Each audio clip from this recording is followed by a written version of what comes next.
पुढे राक्षसा कांचने पुरदहन वधारा।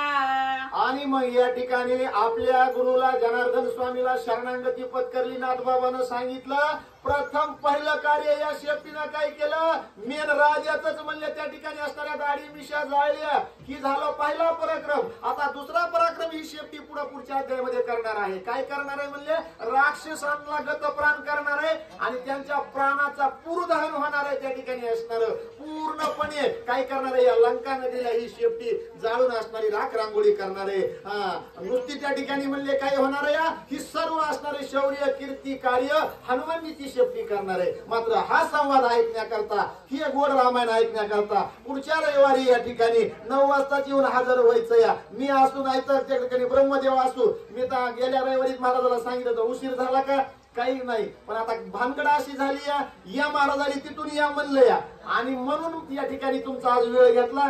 नाही तर मग आपणच सांगायचं ना आपणच पुन्हा पाय पसरायचं, हे जमत नाही. परंतु आता सर्वांची माफी मागतो.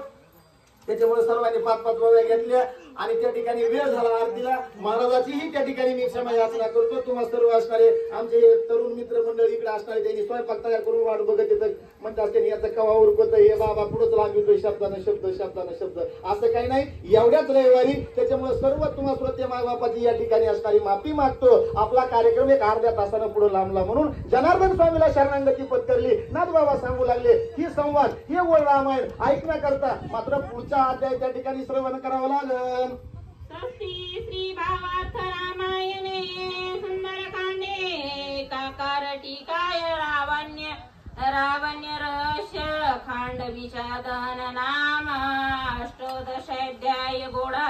पुंडलिकावरे हरिकाल श्री कानदेव प्रभु रामचंद्र भगवान पवनसूत हनुमान शांती ब्रह्म एकनाथ महाराज की जय. श्री सद्गुरु बाळूमामा महाराज की जय. बोला बोला बाळूमामाच्या नावानं सांग.